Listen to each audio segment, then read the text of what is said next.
हम आपके लिए लेके आए हैं एक और महत्वपूर्ण प्रश्न। देखिए, यह बहुत महत्वपूर्ण प्रश्न है। यह अनुसंख्यक गुणधर्म का एक उदाहरण है। आइए इसे करते हैं। प्रश्न 1 अंक 4। यह अंक 4 का आता है हर वर्ष पार्ट 2। आइए इसे शुरू करते हैं। क्वथनांक में उन्नयन किसे कहते हैं? सिद्ध करें कि यह एक अनुसंख्यक गुण है। उत्तर: जब किसी शुद्ध विलायक में अवाष्पशील विलेय पदार्थ मिलाया जाता है तो बनने वाले विलयन के क्वथनांक में वृद्धि हो जाती है। क्वथनांक में होने वाली इस वृद्धि को क्वथनांक उन्नयन कहते हैं। इस क्वथनांक में उन्नयन को डेल्टा टीबी से दर्शाते हैं। आइए इसे समझते हैं। शुद्ध विलायक, ये पात्र मान लिया, ये शुद्ध विलायक भरा हुआ है। इसमें में अवाष्पशील विलेय पदार्थ, ये अवाष्पशील विलेय के कारण हैं, तो बनने वाला विलयन, ये पूरा विलयन बन गया कि क्वथनांक, इसको हीट दी हमने, हीट दी तो क्वथनांक में वृद्धि हो जाती है। जैसे आइए इसे समझते हैं। क्वथनांक में वृद्धि हो जाती है। जैसे पहले ये शुद्ध विलायक था जिसका नॉर्मल टेम्परेचर था और क्वथनांक भी नॉर्मल था जितना उसका था। अब इसमें अवाष्पशील विलेय मिला दिया आपने, तो ये तो वाष्प बना रहा था विलायक, लेकिन ये नहीं बना रहा अवाष्पशील विलेय पदार्थ, और उन अणुओं को भी रोक रहा है जो विलायक के कारण वाष्प बना रहे थे। इसलिए इसके क्वथनांक में वृद्धि हो जाती है।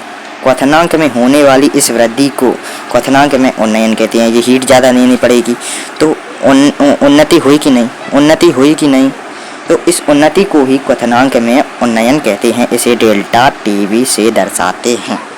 ठीक है, आइए इसका डायग्राम हम बनाते हैं। देखिए, इसकी ग्राफ बनाने के लिए आपको पहले तो एक सीधी रेखा खींच देनी है, ठीक है, और फिर उसी के लंबाई तक एक रेखा खींच देनी है। ये हमारे ग्राफ में बहुत ही आवश्यक है। ये हमारा x मान लीजिए, ये हमारा y, ठीक है, ये हमारा 0 पॉइंट है, और यहाँ जो टेम्परेचर होगा उसे हम ताप कहेंगे। ये ताप हो गया, ये लाइन, ओके, और ये मीटर हो गया वाष्प दाब, ठीक है, ये वाष्प दाब हो गया। अब ये एक लेवल है, इस लेवल पर 1 atm मतलब एक एटमॉस्फेयर, एक वायुमंडलीय दाब पर, ठीक है। आइए अब ये हमारा विलायक का पारा चढ़ा, ये हमारा विलायक का पारा, ये A से शुरू हुआ, ठीक है, और ये बिंदु X पर मिलता है, और ये B, ठीक है बच्चों, ये विलायक है। और ये है हमारा विलयन, मतलब विलयन,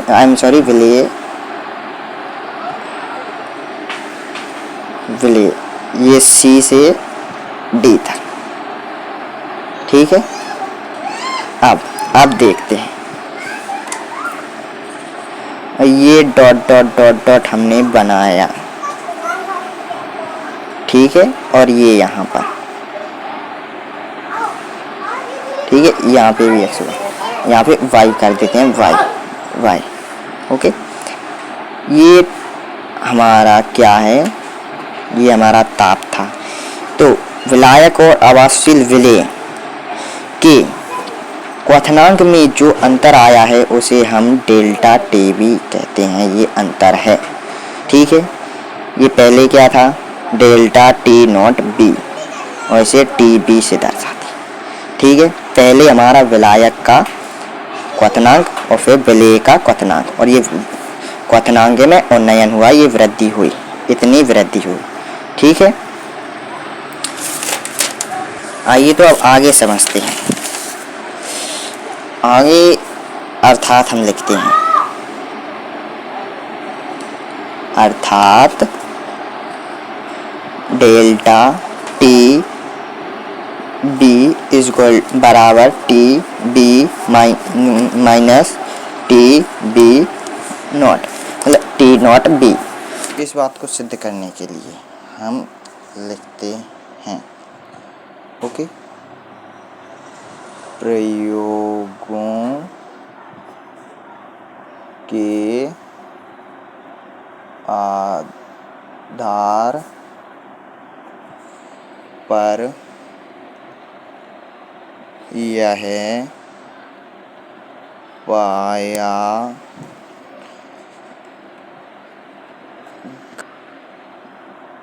अणु संख्यक गुण है। देखिए, तो प्रयोगों के आधार पर यह पाया गया कि क्वथनांक में उन्नयन मूललता के समानुपाती होता है। ये देखिए, प्रयोग के आधार पर हमने बताया है कि क्वथनांक में उन्नयन मूललता के समानुपाती होता है। अतः बनाया है, ठीक है, ये रहा अतः। क्वथनांक, चूंकि क्वथनांक में उन्नयन मूललता के समानुपाती है, ये हमने लिखा, इसलिए यह एक अणुसंख्यक गुण है। ये हमारा सिद्ध हुआ कि यह एक अणुसंख्यक गुण है। ठीक है, ठीक है। तो अब हम अपना अगला सवाल करते हैं। तो हमारा अगला सवाल देखिए, तो ये है हमारा अगला सवाल, मोलल क्वथनांक उन्नयन स्थिरांक किसे कहते हैं? मोलल क्वथनांक उन्नयन स्थिरांक किसे कहते हैं? इसकी सहायता से आवासशील विलेय पदार्थ की मोलर सहती ज्ञात कीजिए। आइए, तो अब हम इस सवाल को करते हैं।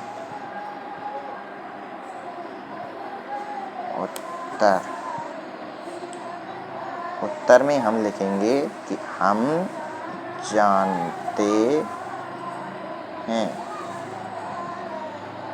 क्या जानते हैं हम जानते हैं डेल्टा टी बी समानुपाती होता है मोललता के। इसे समीकरण 1 बना देते हैं। अभी हमने पढ़ा है कि क्वथनांक में उन्नयन मोललता के समानुपाती होता है। ठीक है, अब डेल्टा टी बी बराबर नियतांक के बी एम, ये समीकरण 2 बन गया। ठीक है, यदि m बराबर 1 हो तो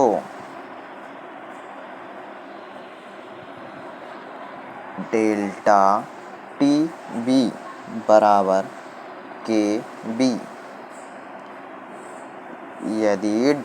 यदि m बराबर 1 हो तो डेल्टा टी बी बराबर के बी हो जाएगा। अब आगे करते हैं, अर्थात एक मोल विलयन के क्वथनांक में होने वाले उन्नयन को मोलल क्वथनांक उन्नयन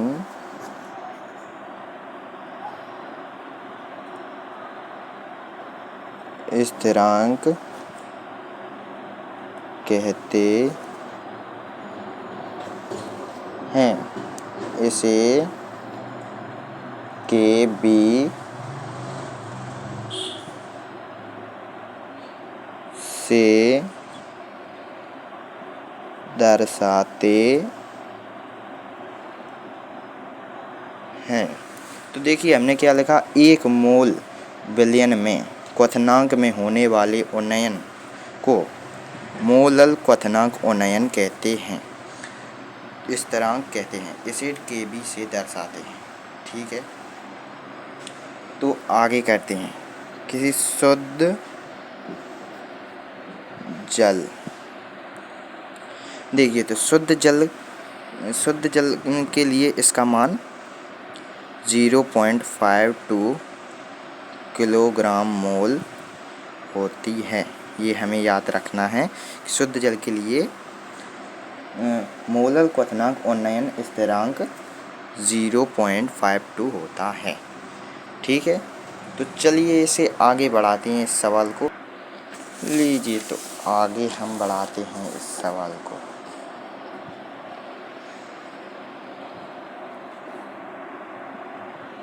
तो देखिए अब हम लिखेंगे अवाष्पशील विलेय पदार्थ की मोलर सहती।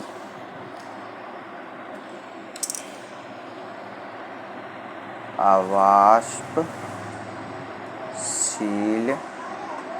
कभी कभी यह है पेपरों में पूछ लेते हैं, विलेय पदार्थ की मोलर सहती ज्ञात करें। यह भी कभी कभी पेपरों में पूछ लेते हैं, यह भी 4 अंक में क्वेश्चन के साथ ही आ जाती है। चलिए इसे करते हैं। हम पहले तो आंसर में हम लिखेंगे, हम जानते हैं, क्या जानते हैं हम, डेल्टा Tb समानुपाती m समीकरण 1। सबसे पहले तो ये, फिर डेल्टा Tb बराबर Kb इंटू m, ये स्थिरांक हो गया, इसे समीकरण 2 दे दिया हमने। ठीक है, अब किंतु, हाँ देखिए तो जहाँ किंतु आता है समझ जाइए वहाँ गड़बड़ जरूर है। किंतु मोललता बराबर क्या होता है, ये आपको मैंने सिखाया था, मेरी वीडियो में देख लेना, सिखाया था ना। अब देखिए क्या होता है, विलेय की मात्रा गुना 1000 बटे विलेय का अणुभार गुणा विलायक का द्रव्यमान। इस सूत्र को लिखते समय हमेशा जगह मेरी कम पड़ जाती है, पर आप समझ जाइएगा। ठीक है, तो देखिए क्या होता है, मोललता बराबर विलेय की मात्रा गुणा 1000 बटे विलेय का अणुभार गुणा एक विलायक का द्रव्यमान। देखिए तो इसे सही ढंग से हम लिखते हैं, m बराबर WB गुणा 1000 बटे MB गुणा WA। अब देखिए m का मान समीकरण 2 में रखने पर, आप देखिए समीकरण 2 में जब मान रखा हमने m का, तो क्या होता है, डेल्टा Tb बराबर Kb इंटू WB गुणा 1000 बटे MB इंटू WA। तो ये देखिए, तो ये हमारा आवासशील विलेय पदार्थ के लिए मोलर सहति ज्ञात करने का सूत्र निकल कर आ गया है। तो आइए इसकी भाषा हम लिख लेते हैं। ठीक है, चलिए। उपर्युक्त सूत्र की सहायता से आवासशील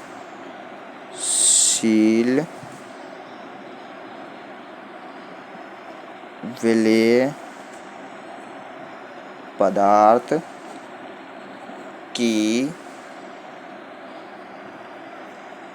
मोलर सहति ज्ञात की जा सकती है। तो ये देखिए, ये बच्चों हमारा आवासशील विलेय पदार्थ की मोलर सहति ज्ञात करने का सूत्र निकल कर आ गया। ये बहुत ही महत्वपूर्ण है। इसके बहुत ही डेरिवेशन होते हैं कुछ, उन्हें सॉल्व करने के लिए बहुत काम आता है। और बाय द वे, इस वीडियो को अगर आपको ज़रा सा भी अच्छी लगी हो या आपको आनंद आया हो तो इस वीडियो को एक दिल से लाइक और सब्सक्राइब, चैनल पर पहली बार आए हों तो सब्सक्राइब जरूर कर जाएं। अगली वीडियो आपको देखने को मिलेगी अपने पार्ट 3 में। इसका अगला पार्ट ज़रूर देखें। Thank you.